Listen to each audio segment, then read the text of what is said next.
Bonjour à tous.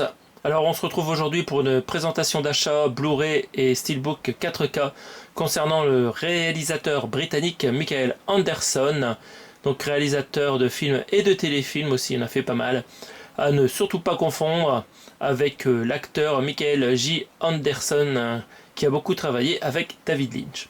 Donc notre réalisateur est né un 30 janvier 1920 à Londres et malheureusement il n'a pas atteint les 100 ans car il est mort d'une crise cardiaque le 25 avril 2018 à Vancouver au Canada.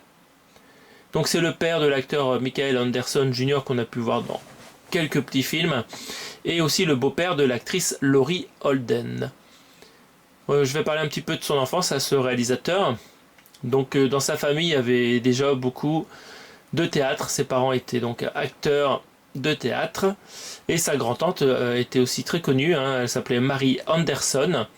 Elle a vécu à Louisville dans le Kentucky et elle est l'une des premières actrices shakespeariennes des États-Unis et donc un théâtre de Louisville porte son nom en hommage.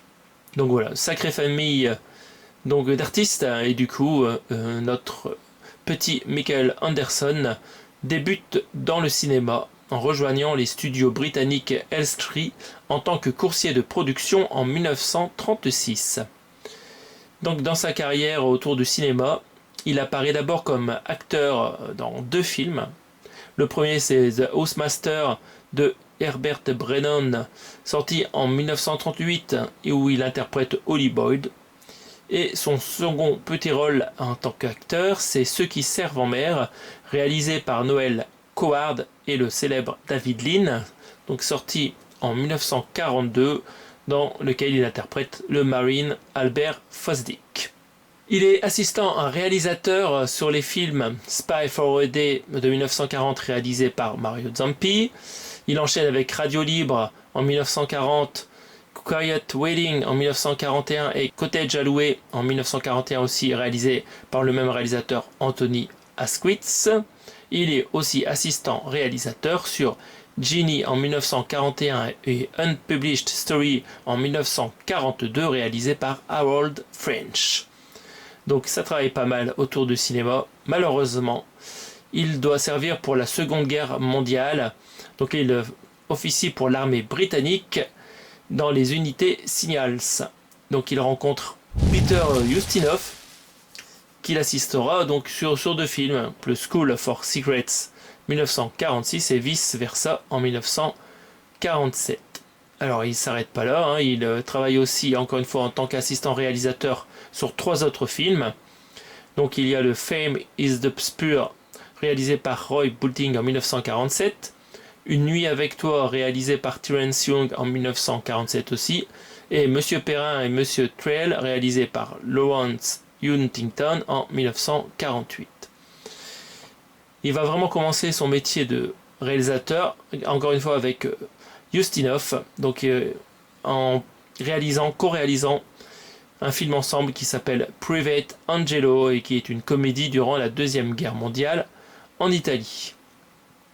En 1952, il a la chance de signer un contrat avec la société de production et de distribution de films, la British International Pictures.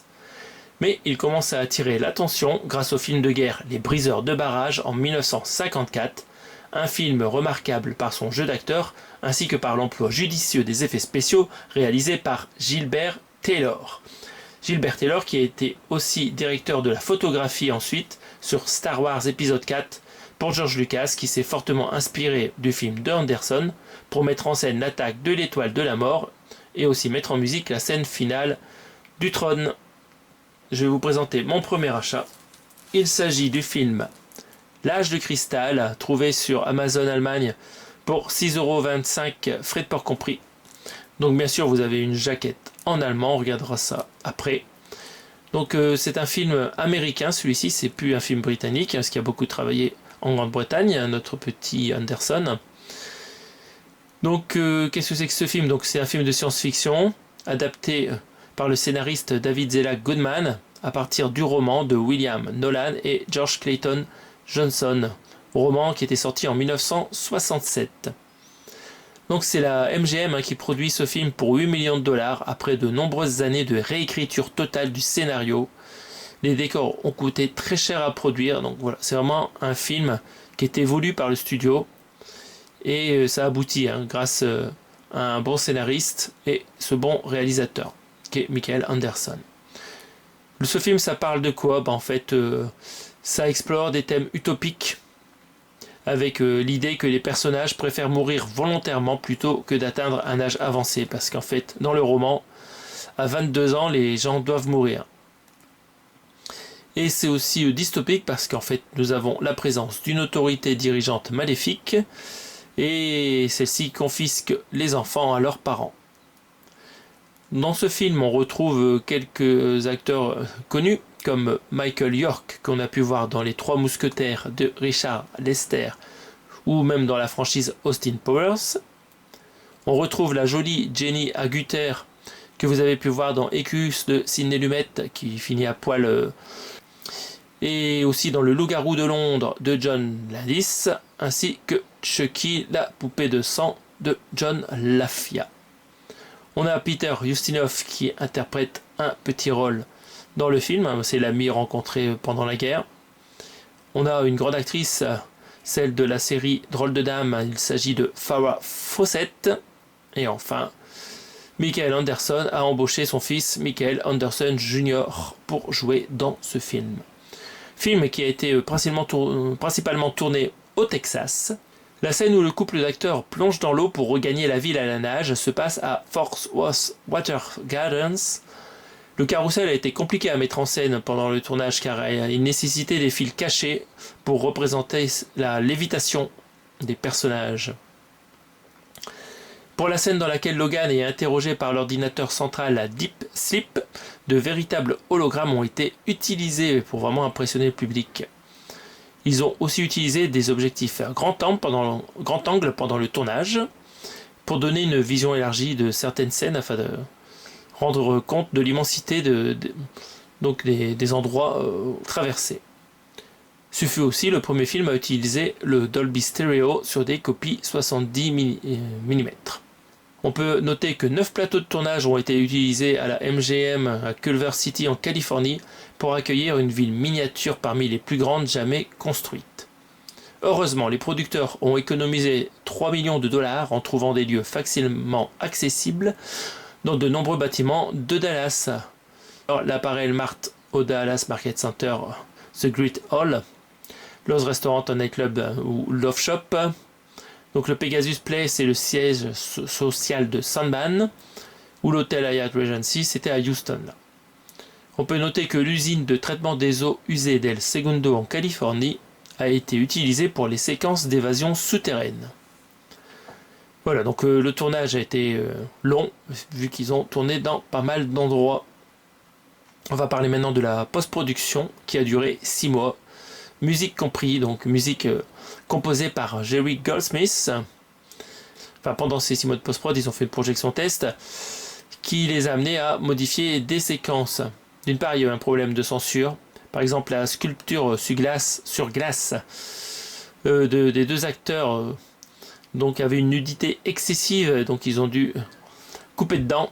Et aussi la scène de track au début du film, ils ont dû l'enlever, quoi. Voilà, ils l'ont enlevé. On peut retrouver donc en bonus des supports physiques certaines de ces parties coupées.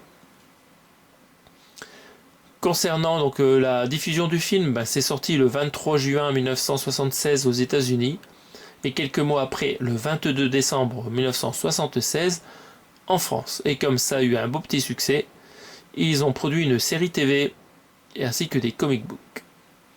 Donc voilà l'histoire de ce film. On va regarder ensemble cette édition Blu-ray, donc importée d'Allemagne. Alors en France, je pense que ça existe, mais c'est 2 fois plus cher. Donc j'ai profité d'une grosse commande sur Amazon Allemagne pour me le procurer. Hop là. Donc vous avez donc un boîtier à marée bleue avec bien sûr ici heureusement le titre original en anglais Logan's Run. Et en haut on a un petit commentaire comme quoi c'est Michael Rourke qui joue dedans, donc c'est en allemand bien sûr. Et en bas c'est aussi en allemand, je ne sais pas ce que ça veut dire, Flirt. Hier, c'est une année, donc voilà. Mystère et boule de gomme. Donc a priori, voilà, à partir de 23 ans, les gens doivent mourir. Ici, malheureusement, vous avez le logo allemand FSK. Donc on va regarder s'il y a une jaquette réversible. Hein. Peut-être qu'on va pouvoir faire disparaître ce logo affreux. Déjà qu'on a plein de textes allemands sur le recto et le verso. Il va y en avoir pas mal aussi. Donc c'est parti, on va regarder la tranche. C'est une édition Warner Bros. Donc c'est bien la tranche, on a le titre en anglais uniquement. Donc dans la collection, ça sera parfait. Et à l'arrière, bien sûr, vous avez juste de l'allemand pour résumer le film. Donc il y a du bonus, hein, il y a un commentaire audio de plusieurs personnes, acteurs, réalisateurs, à voir si c'est sous-titré, un making-of et la bande annonce. Le film fait donc 1h58 et en termes d'audio, vous retrouvez donc de l'anglais en Dolby 3 HD 5.1 et du français en 1.0 Dolby Digital. Et bien sûr, vous avez les sous-titres français.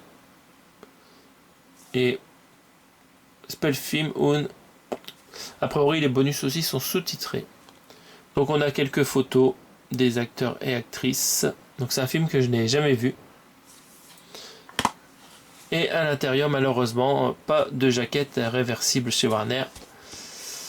Par contre, vous avez un Blu-ray avec une sérigraphie vraiment excellente. Voilà. Donc ce sera un beau film à découvrir. Si vous l'avez vu, n'hésitez pas à me l'indiquer en commentaire si cela vous a plu. Voilà pour ce film-là. Donc on va enchaîner avec le film suivant. Il s'agit du film, attention, il arrive, Orca, que je me suis procuré donc sur la FNAC pour 15 € seulement. Voilà, pour un steelbook qui est pas très beau, on peut le dire. C'est un prix honnête. Ça me permet d'avoir le film en 4K en plus, film que je n'ai jamais vu. Alors c'est un film italo-britannique du genre thriller, mais il y a un peu de passage d'horreur dedans avec, on voit déjà que le sang là, qui a été filmé avec un budget de 6 à 7 millions de dollars. Alors, comment ça s'est passé? Donc c'est le producteur exécutif Dino De Laurentiis qui a commandé le projet afin de tirer profit du succès phénoménal des Dents de la Mer 2 ans avant. Donc il fait appel à deux scénaristes italiens, Luciano Vincenzoni et Sergio Donati, pour écrire le scénario. Mais comme c'est des Italiens et qui parlent mal anglais, ils font appel ensuite à un script doctor, donc le réalisateur Robert Toone, pour donc retravailler les dialogues en anglais. Dans ce film, on retrouve quelques acteurs célèbres. Le plus célèbre, c'est Richard Harris, que vous avez pu voir dans Harry Potter, où il tient le rôle d'Albus Dumbledore.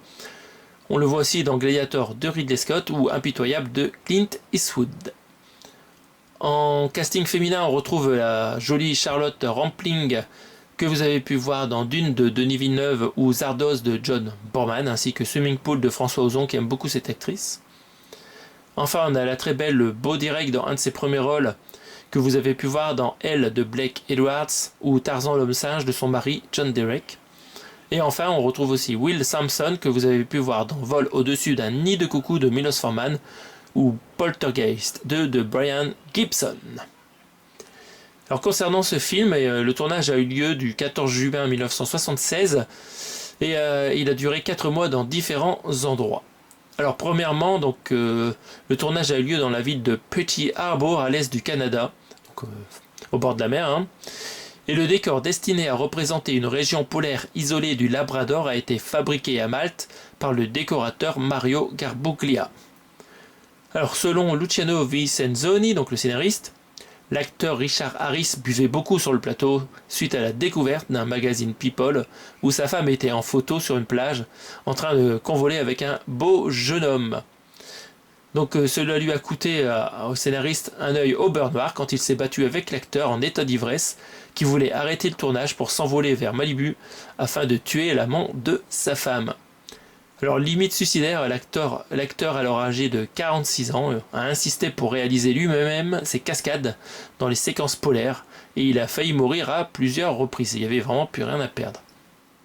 Donc le tournage s'est aussi déroulé donc à Malte, au Malta Film Facilities, et le Marine World de Redwood City en Californie. Concernant les animaux utilisés dans le film, c'est des vrais animaux. Il y a les orques, appelés Yaka et Nepo, qui étaient des animaux dressés provenant de différents parcs aquatiques. Et il y a aussi par contre des faux animaux, donc des baleines artificielles en caoutchouc qui ont été utilisées. Donc ces modèles, ces baleines en caoutchouc étaient si réalistes que plusieurs militants des droits des animaux ont bloqué les camions qui les transportaient, les confondant avec de vrais orques. Enfin, on retrouve aussi un requin utilisé au début du film en tant que clin d'œil aux Dents de la Mer, qui avait été capturé par le chasseur de requins Ron Taylor. Une fois le tournage terminé, donc Ennio Morricone s'est occupé de la musique ainsi que de la chanson de fin de film appelée My Love We Are One, qui est interprétée par Carol Connors, une auteure-compositeur-interprète américaine, qui a coécrit la célèbre chanson thème de Rocky Gonna Fly Now. Le film sort aux États-Unis et au Royaume-Uni en juillet 1977, puis en France le 21 décembre 1977. À sa sortie, donc, le film connaît un succès modéré au box-office avec 15 millions de dollars de recettes, mais les gens n'ont pas trop aimé les similitudes avec Les Dents de la Mer. Du coup, il y a eu beaucoup d'avis négatifs. On peut découvrir en librairie une novélisation du film écrite par Arthur Herzog III pendant le tournage et basée sur le premier script du film, donc qui est différent du film final en fait. Donc on va passer à l'unboxing de ce steelbook. Alors, on va essayer de ne pas l'abîmer, on va passer par en bas. Voilà, on va passer par derrière. On va passer par ici. Comme ça, il y a le carton pour m'empêcher d'arriver le steelbook. Voilà, on se calme. On n'est pas pressé. On a tout notre temps. Ah oui. Tout est bleu, alors j'ai du mal à voir par où on rentre dans ce bordel. Voilà, ça vient bon. Voilà. C'est parti. Donc vous avez, comme vous voyez, vous avez une sorte d'étui, de semi-étui là, pour protéger le disque pendant les transports. Donc ça c'est vraiment une très bonne idée. Moi je suis en train d'abîmer justement ce fourreau là. Hop. Donc vous voyez les difficultés que j'ai pour l'attaquer. Je vais abîmer tout le truc bleu. Voilà. Déjà que le steelbook est pas top. Alors j'espère qu'on n'aura pas de POC. Quoique ça pourrait embellir le steelbook. Yep. Donc je vais vous raconter une petite anecdote pendant que je déballe ça. Donc dans le film s'appelle Orca et c'est un hommage donc aux Dents de la Mer, parce que Orca c'est le nom du bateau de pêche de Robert Shaw dans le film Les Dents de la Mer. Donc c'est parti. Donc vous avez un flyer ici qu'on va regarder avant de l'enlever. Donc vous avez le résumé du film. Donc c'est l'histoire d'un orque qui va vouloir se venger, parce qu'on aura tué son petit. En termes de technique, vous avez de l'anglais en modo 2.0 DTS HD Master Audio, ainsi que le français. Et vous avez les sous-titres qui vont bien. Il y a un 4K et un Blu-ray. Le film fait 1h32. En termes de bonus, vous avez un entretien avec Philip Gage, qui analyse les thématiques du film et les liens avec son modèle Les Dents de la Mer, pendant 30 minutes. Voilà, bon. C'est du bonus de merde, quoi. On n'a aucune info des réalisateurs. Bref, ça va pas être terrible. Donc voilà, sur la jaquette arrière, on retrouve un aileron autour des icebergs. On enlève ça, c'est parti. Donc sur le devant, nous avons un petit collant qui part facilement. C'est bon, ça n'a pas enlevé le vernis. Donc on retrouve l'orque avec dessus la photo de Richard Harris, enfin le dessin de Richard Harris peint dessus. Je ne vois pas de coup. La mare de sang ici est en glossy. Donc voilà, bon, ça aurait pu être pire quand même. Sur la tranche, on retrouve le titre du film Orca the Killer Whale. Donc le tueur de baleines. C'est un Steelbook Studio Canal, donc il n'y a aucune référence à Blu-ray ou 4K. C'est parfait, c'est soft. Et à l'arrière, donc l'aileron de l'orque avec un petit peu de glossy sur le sang. On ouvre à l'intérieur, on regarde ensemble. Donc à l'intérieur c'est tout bleu, donc ça c'est vraiment dégueulasse, mais je le savais déjà en ayant vu les unboxings des collègues.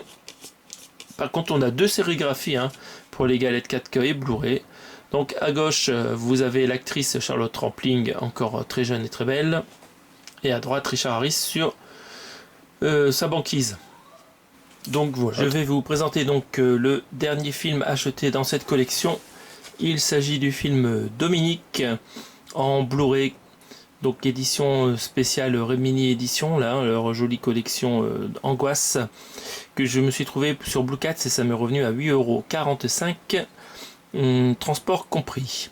Donc il s'agit d'un film britannique du genre horreur psychologique. Le budget pour ce film était de 1,2 million de $, donc beaucoup moins que les films précédents. Hein. Dans les acteurs, on retrouve Cliff Robertson, qu'on a pu voir dans Spider-Man. Il interprétait le rôle de l'oncle Ben dans la trilogie de Sam Raimi. On y retrouve aussi les actrices Jean Simmons, qui avait joué dans Spartacus de Stanley Kubrick et La Tunique de Henry Koster par exemple. Et enfin, Jenny Agutter, qu'on a pu voir déjà tout à l'heure dans L'Âge de Cristal. Le tournage, alors ça devait se passer initialement au Canada, mais finalement pour obtenir plus de budget, il est tourné en Angleterre pendant 6 semaines, à partir de septembre 1977 au studio Shepperton, studio qui était fondé en 1931. Donc la musique de ce film a été composée par David Whittaker, qui avait aussi travaillé sur L'Épée sauvage de Albert Pyun. Enfin, le film sort au Festival Fantastique de Paris en mars 1979, puis en avril 1979 aux États-Unis, en juin 1979 au Royaume-Uni, pour finir un 17 juin 1981 en France. Malheureusement, ce film n'est pas resté longtemps au cinéma, car il a été vite distribué sur le câble parce qu'il n'était pas terrible. Donc on va regarder à quoi ressemble cette édition. Donc pour moins de 10 €, c'est vraiment pas cher pour une si jolie édition de la collection Angoisse de Remini. On va déblister ça par quel côté? Par ici. Comme ça on va pouvoir sortir le digipack de l'étui et on va pouvoir laisser emballer l'étui par la suite. Voilà. Je sais pas si mes protections que je mets d'habitude sur mes steelbooks conviennent parfaitement à ce style de coffret collector. Donc voilà, c'est ouvert. Hop. C'est bon en bas, c'est bon par là. Donc on va regarder cette édition. À l'avant, donc ça nous indique qu'on a un Blu-ray, un DVD et un livret à l'intérieur. Le film s'appelle Dominique, les yeux de l'épouvante. Sur la tranche, vous retrouvez le titre du film Dominique. Voilà, c'est toujours la même façon de faire chez l'éditeur. Et à l'arrière, quelques photos du film. Un petit résumé qu'on va lire ensemble et en bas les specs techniques.